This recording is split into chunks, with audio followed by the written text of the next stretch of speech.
여로보암 2세 시대라고 그랬습니다. 그러니까 북이스라엘 역사상 가장 경제적으로 부흥했고 또 어떤 외교 안보적으로도 그렇게 큰 위협이 없는 그런 아주 최고로 부강했던 그런 시대였습니다. 그렇지만 또 한편으로 영적으로 신앙적으로는 대단히 많이 처음부터 그랬지만 더 많이 타락한 그런 시대. 하나님의 아모스 선자를 통해서 그들의 죄를 계속해서 지적했습니다. 그래서 하나님께서는 너희가 살기 위해서 선을 구하고 악을 행하지 말아라.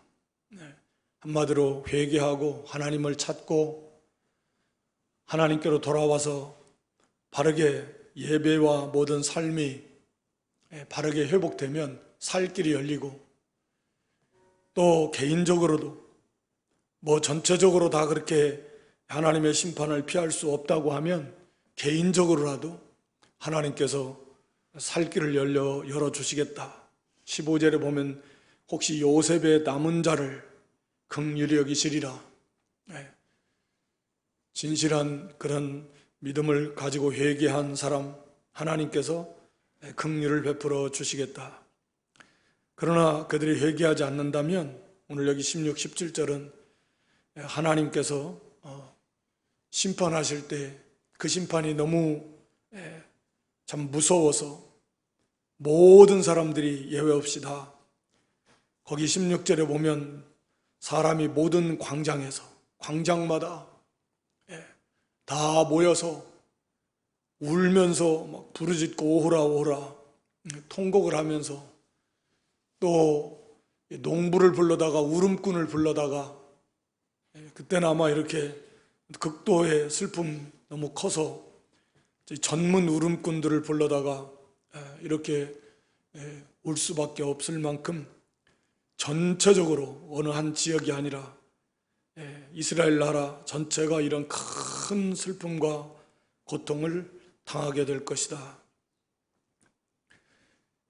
그리고 17절에 보면 모든 포도원에서도 울리니 이는 내가 너희 가운데로 지나갈 것임이니라. 이는 여호와의 말씀이니라. 포도원은 그건 오히려 기쁨을 주는 것인데 그곳에서도 울 수밖에 없는, 그래서 내가 너희 가운데로 지나갈 것이다. 이런 표현은 과거에 출애굽기 12장에 보면 애굽을 심판하실 때 하나님께서 그 밤에 여호와의 사자가 하나님께서 그 애굽을 지나가시는데 피를 바른 이스라엘 백성들의 집은 건너뛰시고 그렇지 않은 모든 애굽의 집집마다 사람이건 짐승이건 처음 난 것들 하나님이 치신다. 그래서 전국 방방곡곡에 모든 집이 예외 없이 극도의 슬픔, 장자는 기력의 시작이라고 그랬는데 그런 말로 닿을 수 없는 고통과 두려움과 그런 슬픔에 잠기게 될 건데 마치 그런 것처럼 이스라엘 나라 하나님께서 지나가실 때 예외 없이 집집마다 이렇게 큰 슬픔과 고통 가운데서 울부짖게 될 것이다. 이렇게 하나님께서 경고하시는데 사실은 반복해서 계속 말씀을 하시는데도 그들은 물론 듣지 않습니다. 그러면서 거기 이들의 상태가 어떤 상태인가 보면 18절에 화 있을전저 여호와의 날을 사모하는 자여, 여호와의 날을 사모한다. 너희가 어째 여호와의 날을 사모하느냐? 이 사람들은 여호와의 날을 사모해서 하나님께서 속히 오셔서 한마디로 여전히 우리에게 위협이 되고 있는 이 주변의 나라들, 세력들 이거 다 정복하고 더욱 이 이스라엘 중심의 이 하나님의 나라가 다윗 왕국 때처럼 그렇게 세계를 제패할 수 있는 그런 것들을 꿈꾸고 있는 거죠. 여호와의 날을 사모하는 거죠. 그날이 오면. 근데 하나님께서는 너희가 어찌해서 여호와의 날을 사모하는가? 너희에게 임할 여호와의 날은 이런 너희들이 꿈꾸는 그런 구원의 날이 아니라는 거죠. 하나님의 심판의 날이라는 거죠. 그러니까 자신들의 그 상태를 너무 모르는 거예요. 너무 몰라요. 근데 이게 우리가 신약 성경에도 보면 마지막 날에 우리가 마태복음 7장에서도 보면은 그날에 많은 사람이 나더러 주여 주여 한다 그랬잖아요. 우리가 주님의 이름으로 말씀도 가르치고 또 능력도 행하고 뭐 귀신도 쫓아내고 같이 먹고 마시고 그러면서 주님을 부릅니다. 주여 주여. 근데 주님의 말씀은 나는 너희를 모른다 그랬잖아요. 나는 너희와 상관없다 그랬잖아요. 나를 떠나가라. 그러니까 불법을 행하는 자들 하시면서 그러니까 많은 사람들이 신약 교회도 뭐 구약을 포함해서겠지만 그런 사람들이 적지 않다라는 거죠. 자기들은 예수님의 이름으로 말씀도 가르치고 능력도 행하고 뭐 병도 고치고 귀신도 쫓아내고 같이 성찬회도 참여하고 교제도 하고 당연히 자기들은 구원받은 하나님의 백성인 줄 아는, 그런데 그들의 삶에 치명적인 그런 잘못된 점 뭐요? 불법을 행하는 자들이에요. 예수님의 평가는 너희는 나를 떠나라 불법을 행하는 자들이에요. 불법을 행하는 자들. 너희들의 삶이 하나님의 말씀과는 아무 관계없는 하나님 말씀을 거스리는 삶을 살았다라는 거죠. 그게 너희들의 열매라는 거죠. 그 앞에서 열매로 그 사람을 안다는 말씀을 주시면서 그 말씀을 주신 거거든요. 사람은 열매로 하는데, 그러니까 입술로는 주여 주여 떠들고 겉으로는 뭐 주의 이름으로 가르치고 능력도 행하고 누가 봐도 구원받은 사람 같았었는데 실제적인 삶을 보니까 하나님 말씀은 전혀 말씀대로 살려고 하지 않았다. 불법을 행하는 자들이었다. 말씀과는 상관없이 행했다. 지금 당시 이 아모스 시대 구약에 망하기 전에 이스라엘 백성들의 모습도 비슷한 거예요. 이 사람들이 왜 여호와의 날을 사모하겠습니까? 자기들은 나름대로 지금 열심히 잘하고 있다는 거죠. 그러면서 하나님께서 이제 임하셔서 이 원수들을 다 물리쳐 주시고 우리를 온전히 우뚝 서는 하나님 나라를 세워달라고 지금 헛된 꿈을 꾸고 있는 거예요. 누가복음 13장에 가서 보면 예수님에게 물어봅니다. 구원 얻는 사람이 많습니까? 그때 예수님 답변이 뭐예요? 좁은 문으로 들어가기를 힘쓰라. 들어가기를 원하는 사람은 많아요.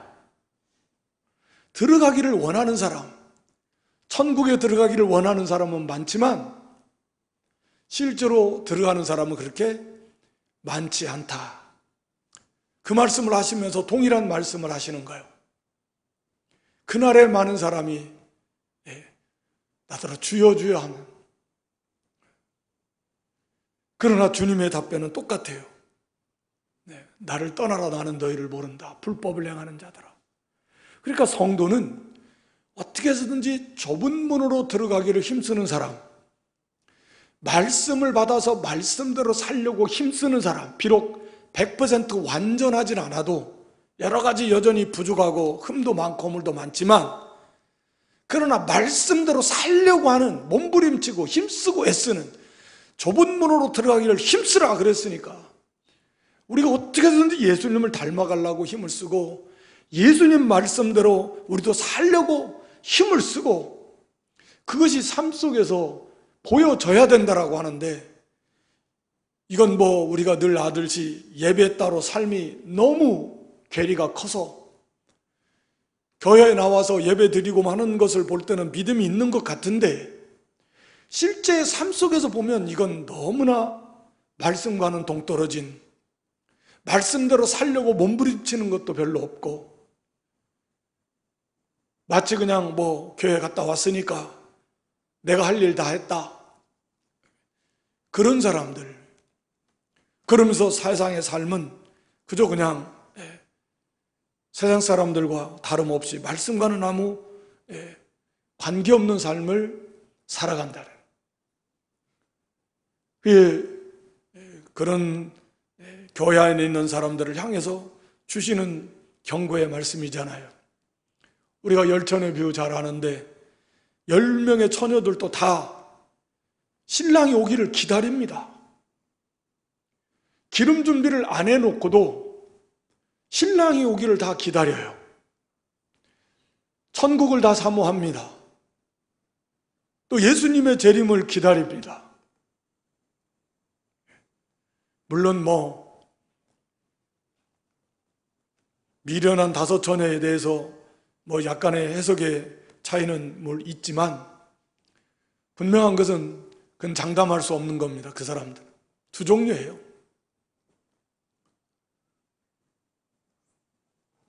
그 예수님의 재림을 기다리고 천국을 사모하고 또 겉으로 볼 때는 열심히 믿음도 교회에 나와서 예배도 참여하고 하는 것 같은데 결정적으로 잘못된 것은 삶이 하나님 말씀과는 완전히 관계가 없는 그런 불의와 불법을 행하는 그런 삶이었다라고 하는 거죠.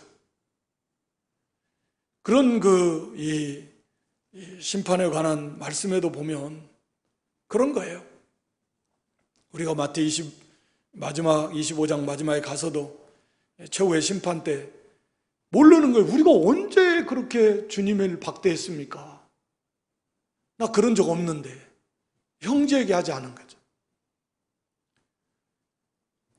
그러니까 얼마나 참된 열매가 우리의 인격과 삶을 통해서 맺혀져야 하는가 하는 것들을 이런 말씀들을 보면 얼마나 그것이 중요한 문제인가 하는 것을 우리에게 가르쳐 주고 있습니다. 이 북이스라엘 아모스 시대의 이 사람들도 여호와의 날을 사모한 그날은 심판의 날인데도 불구하고 대단한 착각 속에서 하나님의 구원의 날, 승리의 날, 영광스러운 날 그것을 기다리고 있는 거예요. 진짜 믿음의 사람들은 당연히 하나님의 날은 구원의 날이고 한편으로 심판의 날이니까 구원의 날은 진실한 믿음의 사람들, 참 하나님 백성들에게 해당이 되는 거죠. 그래서 하나님께서는 이들에게 너희가 어찌해서 여호와의 날을 사모하느냐? 그날은 빛이 아니고 어둠이다, 어둠. 하나님의 심판의 날이라는 거예요. 피할 수 없다라는 거죠. 거기 19절에 마치 사람이 사자를 피하다가 곰을 가다가 사자를 만났습니다. 얼마나 놀랍고 말로도 할 수 없이 두려웠겠죠. 도망갈 모든 힘을 다 쏟아서 죽을 힘을 다해서 도망가기도 물론 쉽지도 않겠지만 하여튼 어쩌지 해서 사자를 피했습니다. 그래서 막 한숨을 돌리려고 하는데 곰을 만났습니다. 그러니까 여기는 사자보다도 곰이 더 잔인하고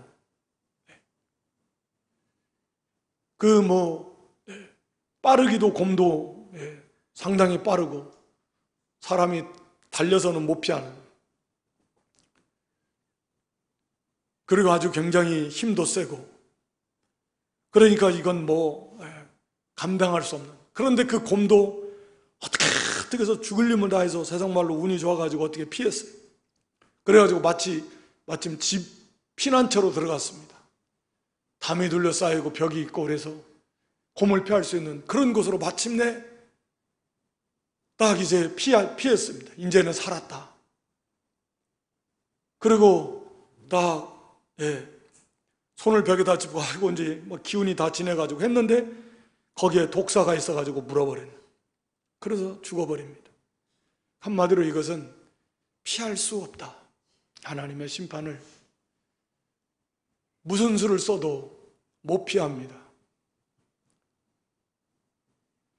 그렇게 하나님의 무서운 징계를, 심판을 피할 수 없고 그렇게 망하게 될 것이다.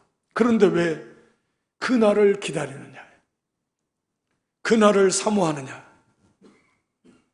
라고 하는 것입니다.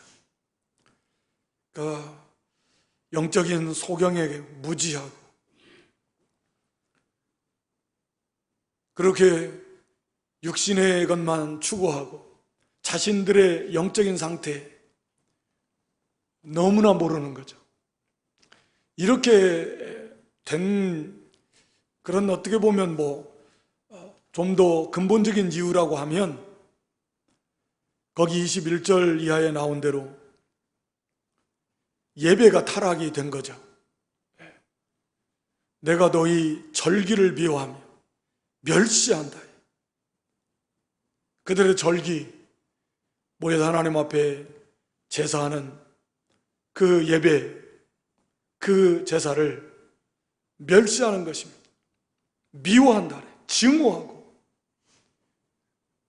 하나님께서 여기 절기들은 특히 이스라엘의 3대 절기를 나타내는 표현인데요. 유월절, 무교절 같이 붙어 있으니까 6월절 하면 무교절까지 포함되는 거고 무교절 하면 6월절까지 포함되는 건 그리고 7.7절 또는 오순절, 맥주절이라고도 하는 그런 절기, 수장절, 장막절, 초막절이라고 하는 그런 절기, 이 3대 절기를 말합니다. 대표하는. 그러니까 이걸 미워한다는 건 다른 모든 절기도 다 미워하고 멸시한다는 것이고 다른 모든 제사도 다 미워하고 멸시한다는 것입니다. 가장 중요하게 여기고 가장 크게 여기는 그런 절기이고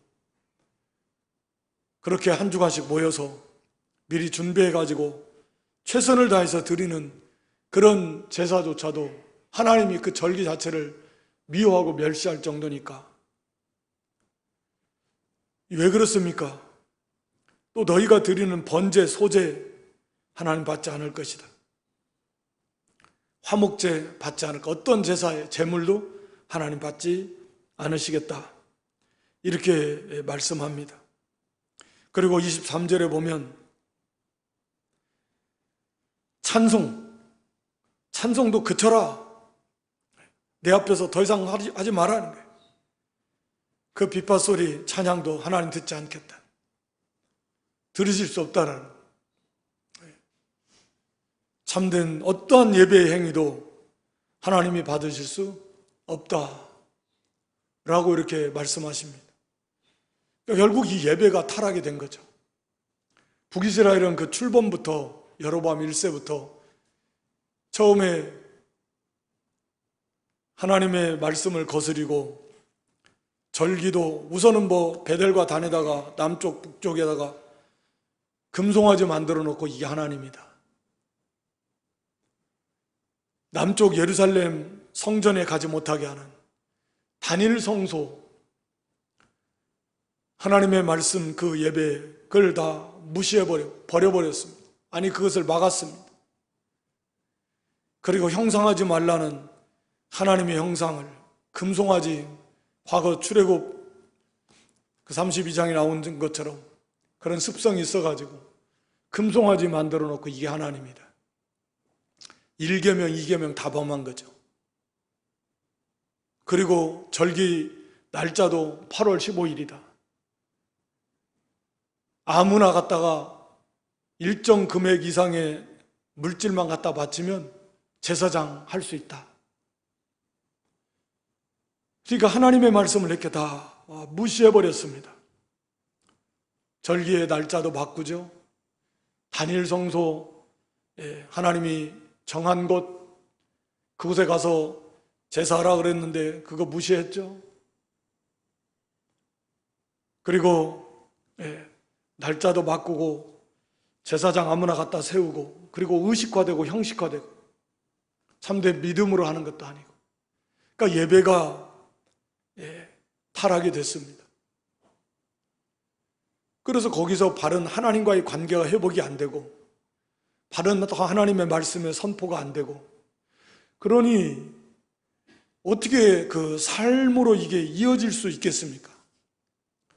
우리가 연약해서 뭐 삶 속에 막 이리 부딪히고 저리 부딪히고 뭐 하다 보면 참 우리가 뭐 어떤 때는 내가 하나님 백성인지 뭐 이런 의식도 못하고 살다가 보면, 돌아보면, 하루하루를 돌아보면 참 아쉬운 점도 많고, 그렇게 한 주간이 금방 지나가 버리고, 또 이렇게 믿음 있는 분들은 또 3일 저녁 예배, 또 새벽에 이 예배에 참여하면서 자신을 돌아볼 때 그 가운데서 하나님의 말씀으로 우리가 책망도 받고 비춰보면서 거기서 다시금 일경을 받고, 그리고 회개도 하고 다시금 새로운 각오와 결심도 가지고, 또 하나님이 주시는 은혜 속에 다시 하나님을 사랑하는 그 사랑, 다시금 그 식었던 사랑도 다시 조금씩 회복이 되고 뭐 이런 거거든요.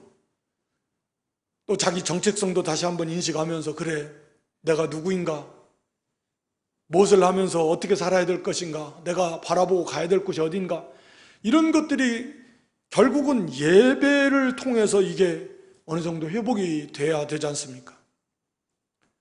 그리고 하나님과의 관계가 회복이 되면서 그 속에서 주시는 은혜를 받아야, 하나님의 은혜를 받아야, 제일 중요한 은혜의 수단이 뭐 예배이고 그 가운데 있는 말씀과 또 기도와 찬양과, 그것이 모든 삶 속으로 은혜 속에서 그게 이루어져 가는 건데, 이게 그냥 딱 막혀버린 거죠.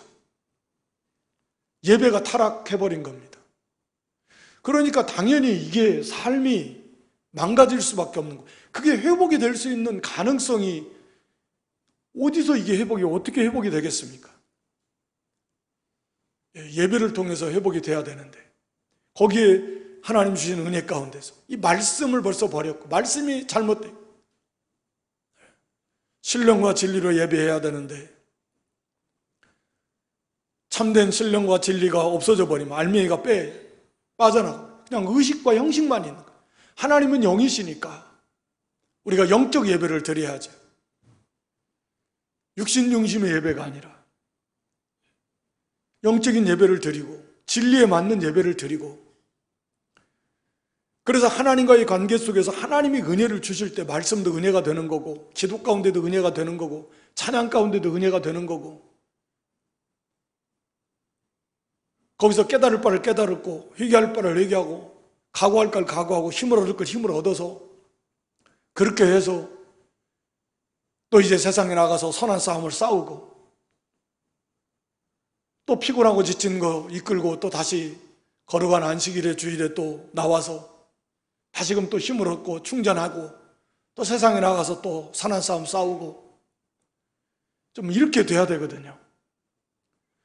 그런데 그 예배가 타락이 돼버리고 그런 예배의 시간을 갖지 못한다면 성도가 삶 속에서 어떻게 선한 싸움을 싸우고 그 이 침체된 그 신앙을 회복하고 힘을 어디서 얻고 어디서 어떻게 그걸 고침받아서 우리가 싸우고 달려갈 때 달려가고 이 사명을 감당할 수 있겠습니까? 안 되는 거죠. 그러니까 결국 이 예배가 얼마나 그런 면을 볼 때도 중요한가, 여기 이게 잘못되면 안 되는 겁니다.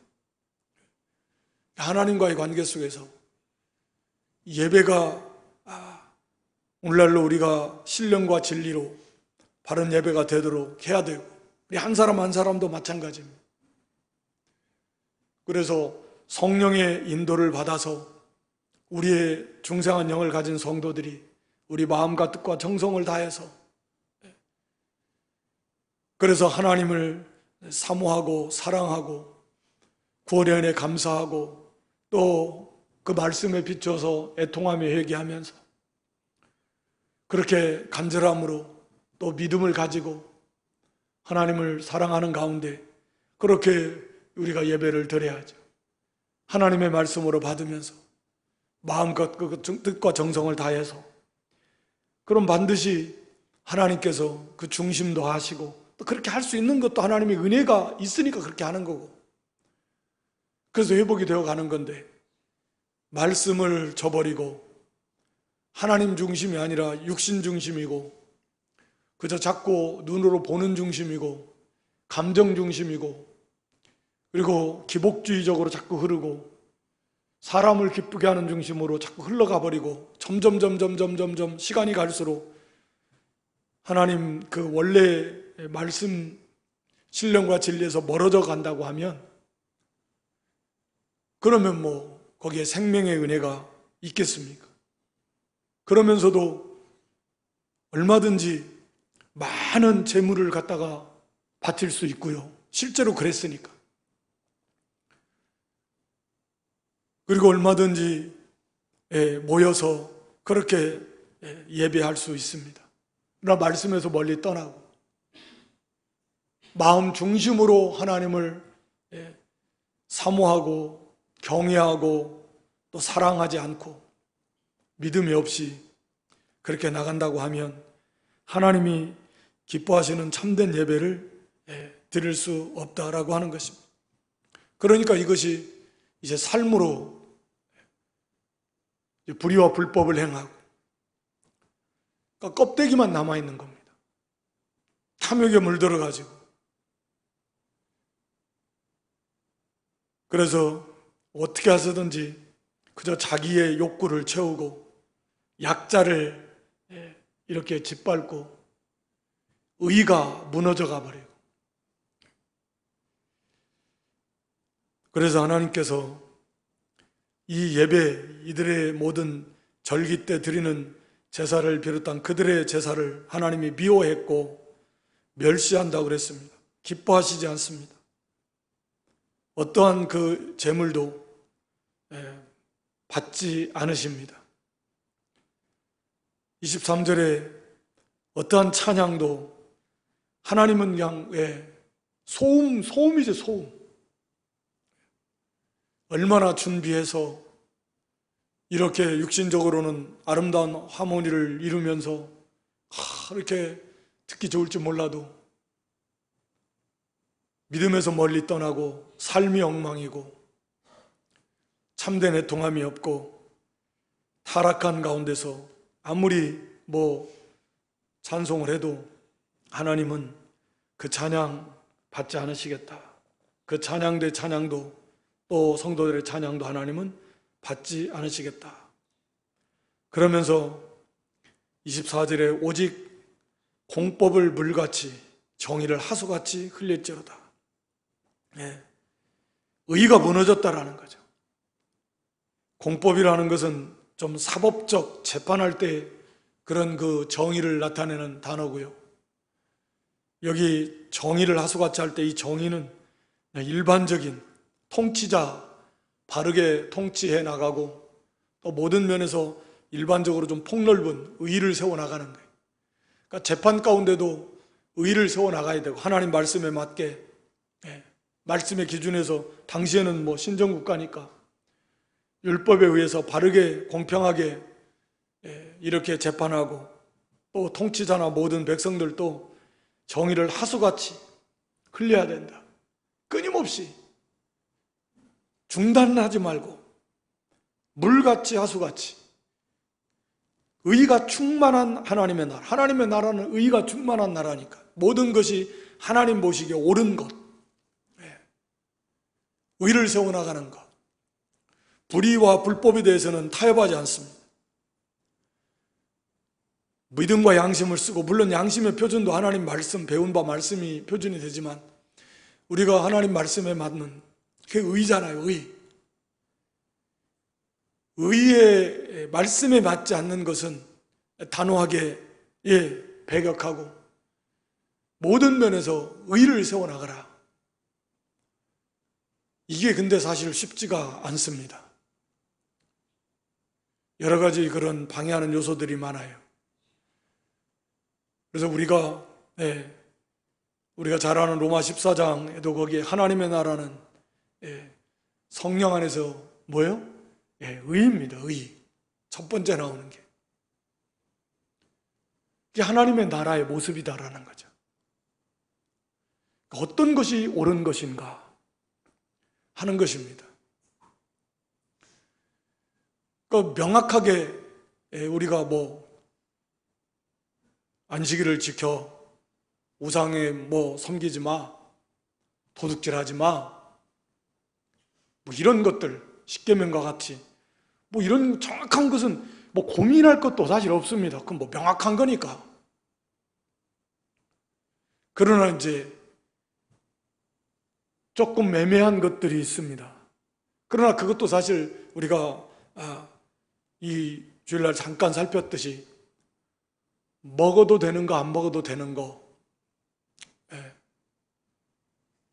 그런 것을 가지고 조금 더 믿음이 자라난 사람이 있고 믿음이 연약한 자가 있는데, 그런 걸 가지고 그걸 지켜나가는 거, 그걸 지켜나가는 과정에서 야 먹어도 되는데 그걸 모르니까 가르쳐주는 그런 마음을 먹을 수는 있지만, 그 과정에서 그 연약한 성도로 하여금 이렇게 실족해하고 무시하고 업신여기고,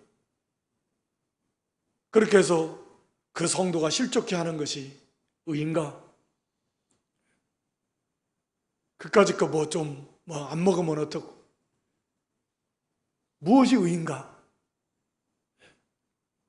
하는 것입니다. 그러니까 이게 우리의 생활에 사실은 중요한 건데, 우리가 뭐든 뭐 재판할 때는 말할 필요도 없겠지만 항상 하나님 앞에서 정직하고 진실하고 좀 더 이렇게 성숙하게 사랑의 법으로 보면 사실 모든 게 다 드러납니다. 가장 성숙한 게 사랑의 법인데, 이게 영의 자유의 법이 사랑의 법이고 최고의 법인데, 그러니까 사랑의 세계에서 보면 사실 문제는 답은 다 나옵니다. 성경도 그걸 말하고, 사랑이 결여돼, 사랑이 부족하니까 이런저런 현상들이 나오는 거죠. 사랑의 세계 속에 들어가면 좀 부족해도 이해하고 너그럽게 받아주고, 그래 아직은 좀 잘 모르는 부분이 있다 기다려주고, 그리고 혹여라도 어떻게 하면 할 수 있으면 상처가 안 되는 선에서 조심스럽게 위에서 기도해 주면서 하여튼 그 사람이 잘 설 수 있는 방향으로 많이 고민하면서, 그러잖아요. 부모가 자녀를 할 때도 어떻게 하면 이 아이를 이렇게 고민하면서 기도하면서 사랑하니까. 그러니까 사랑의 세계 속에 들어가면 사실은 그런 문제들은 다 해결되는 건데, 사랑이 없기 때문에, 부족하기 때문에 지식만 가지고 또 자기 믿음을 앞세워서 하다가 보니까 상대방이 상처를 입기도 하고, 그로 인해서 실족하기도 하고, 그러니까 엄청난 그 중요한 것을 무너뜨리면서 작은 거 하나를 뭐 세우려다가 그보다 몇백 배, 몇천 배 더 큰 것을 잃어버리는 그런 일들이 사실은 우리가 신앙생활 하면서 많이 겪는 경우들입니다. 무엇이 옳은 것인가? 의와 공의와 정의를 하수같이 흘러라. 언제나 의, 하나님의 말씀에 맞게 모든 걸 바로 해. 그래서 말씀을 통해서 우리의 삶이 하나님과의 관계 속에서도 바로 돼야 되고, 예배가 회복이 되고 바로 되고, 그리고 그것이 삶 속에 이루어져 가야 된다. 삶 속에서 의를 행하라는, 삶이 예배가 돼야 된다. 영적 예배의 삶을 살아라. 하나님의 뜻이 무엇인지 분별해서, 하나님이 원하시는 건 물론 공적 예배도 바로 드리는 거 하나님 기뻐하시고 마땅히 드려야 되고, 그것이 삶으로 이어지는 것, 그것이 성도된 열매이고 하나님이 기뻐하시는 것, 오직 공법을 물같이 정의를 하수같이 흘려야 된다라고 하는 것입니다. 25절에 보면 이스라엘 족속아, 너희가 40년 동안 광야에서 희생과 소제물을 내게 드렸느냐? 너희가 너희 왕 식국과 너희 우상 기은 곳 너희가 너희를 위하여 만들어서 신으로 섬긴 신으로 삼은 별영상을 지고 가거라. 이제 이 내용을 사도행전 7장 42절 이하에 가서 보면 스데반 집사가 인용해가지고 설교할 때 이 말씀을 인용합니다. 그러니까 오늘 본문의 말씀을 보면 과거 광야 40년 생활할 때 이스라엘 백성들이 그 조상이죠. 한참 조상. 이 조상 때부터 이 우상을 섬기는 습관이 있었고 이건 뿌리가 아주 깊다라는 거죠. 우리가 잘 아는 대로 출애굽기 32장에 모세가 시내산에 올라갔을 때 그새 한 40일 못 참아가지고 금송아지 만들어 놓고 이게 너희를 인도하신 하나님이야. 뭐. 우상 섬기는 먹고 마시고 우상 섬기는 그런 의식을 행하면서 그 불과 며칠 전에 그 시내산에 강림하신 하나님의 영광을 친히 목격하고 막 그 음성을 들어 너무 두려워서 직접 말씀하시지 말라고 모세를 통해서 하시면 저희가 잘 듣겠다고. 그런 지가 얼마 불과 며칠 되지도 않았는데 올라가서 하루 이틀 10일 뭐 지나도 모세가 안 내려오니까 금송아지 만들었고 애굽에서 있었던 그 습관 보고 또 이 몸에 젖었던 그런 습관. 그런데 그것이 뿐만이 아니라 오늘 본문은 40년 동안 행하면서도 겉으로는 하나님을 섬기고 겉으로는 다 여기 희생제물 제사를 드렸. 여기서 말하는 것은 그걸 안 드렸다는 거 진심으로 전심으로 오직 하나님 한 분만을 믿고 사랑하며 섬기면서 그 믿음으로 하나님을 섬겼냐 그 말입니다. 너희들 보면 항상 너희들 따로 너희를 위해서 너희가 너희를 위해서 만든 신들 별 형상. 그래서 스데반은 하늘 군대를 섬겼다 이렇게 표현하는데 별 형상을 만들어 가지고 뭐 식굿이다 기운이다 뭐 그것을 왕으로 삼고 너희 왕 그 다음에 너희의 신 우상 하나님이 아니야. 하나님도 섬기면서 한편으로는 항상 이런 것들을 가지고 와요. 그러니까 우리가 그 이스라엘 백성들이 광야에서 틈만 나면 원망하고 틈만 나면 불평하고 틈만 나면 하나님 탓 모세 탓 아론 탓하고 이런 것들의 원인을 우리가 이랬구나. 이게 정말 믿음이 없는 하나님을 전적으로 믿지 않고 자기들의 신을 자기들이 만들어가지고 가지고 다니면서 이렇게 40년 그때부터 너희들은 아예 뿌리가 깊어야죠. 우상을 섬기는 그것이 지금 그대로 내려와가지고 여기에 이르기까지 그걸 그대로 본받아가지고 지금도 그렇게 이 각종 우상을 섬기면서 하나님을 또 섬긴다고 하고 있다. 지금도 그걸 끊지 못하고 있다 그 말입니다. 각종 하늘 여신 무슨 신 그 앞에서 뭐 삼성과 묘성 이게 다 하나님 이걸 만드셨다라고 그래요. 8절에 5장 8절에 보면. 왜냐하면 이게 성좌 이 별 숭배 사상이 만연하니까 이거 하나님 다 만드신 거다. 이게 옛날부터 이렇게 오직 하나님 한 분만을 섬기는 그런 믿음에서 떠나 있었기 때문에 그들의 삶이 이렇게 불의와 불법에 그래서 결국은 너희가 그 다메섹 밖으로 사로잡혀 가라. 그 26절에 보면 그 신의 형상을 지고 갈 거다. 그 신들이 너를 지켜주는 것이 아니라 너희를 안고 가는 게 아니라 너희가 오히려 그 헛된 것들을 섬긴 그 죄의 무게를 지고 포로로 잡혀가게 되고 비참하게 포로로 잡혀가는 것은 막 갈고리로 깨어서 끌고 간다 그랬잖아요. 무슨 요즘처럼 하니까 그냥 짐승 대우하는 거죠. 짐승처럼 취급받으면서 너희가 그렇게 될 거다.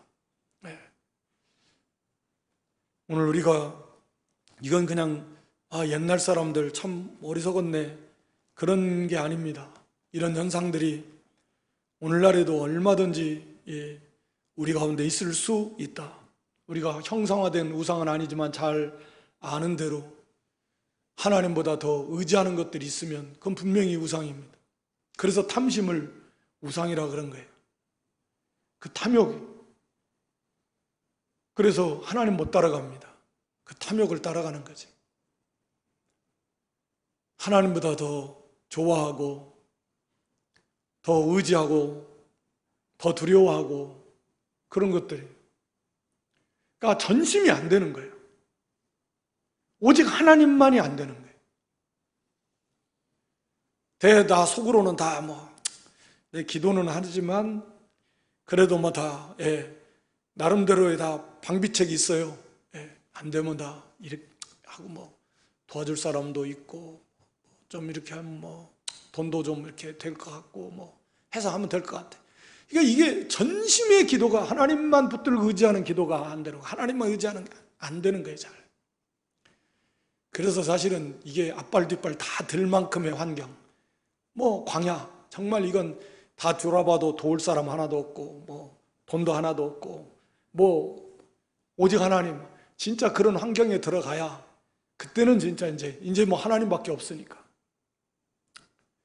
그래서 때로는 그런 원치는 않지만 정말 때로는 하나님께서 그런 환경을 만나게도 하시는지 모르겠습니다. 사실은 그렇죠.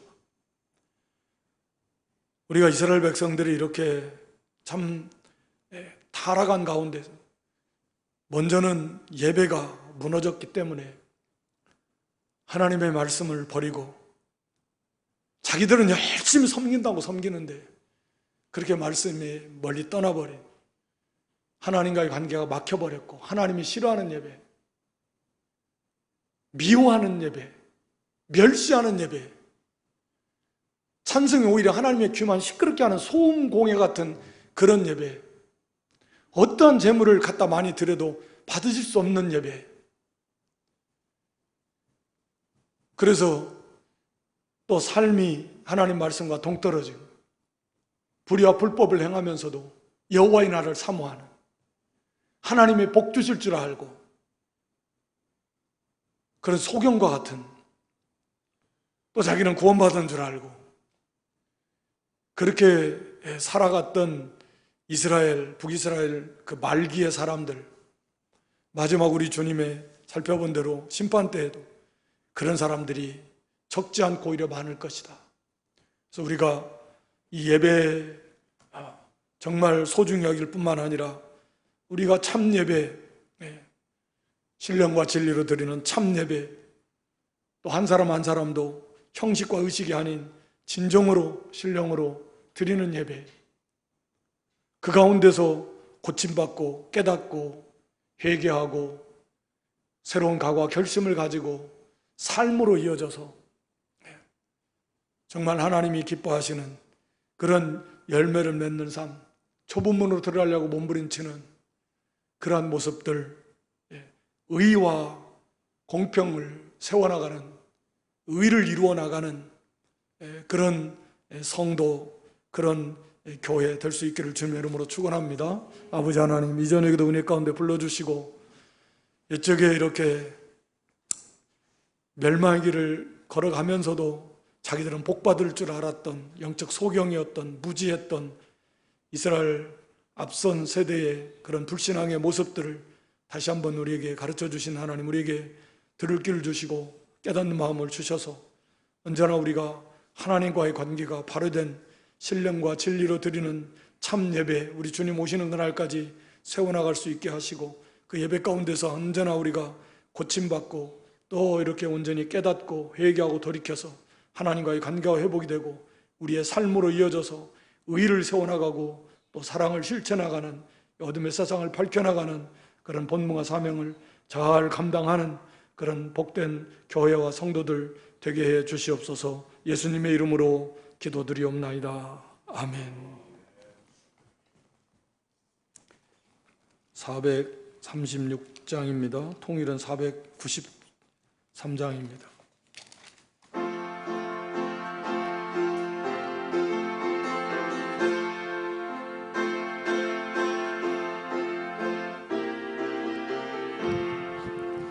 나 이제 주님의 새 생명 얻은 것 옛것은 지나고 새 사람이로다.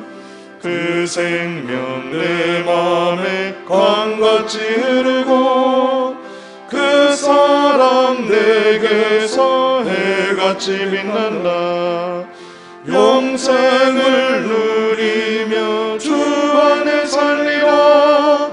오늘도 내일도 주 함께 살리라. 4절 주 따라가는 길 험하고 멀어도 찬송을 부르며 뒤따라가리라.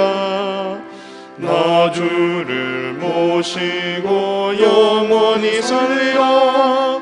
날마다 섬기며 주 함께 살리라.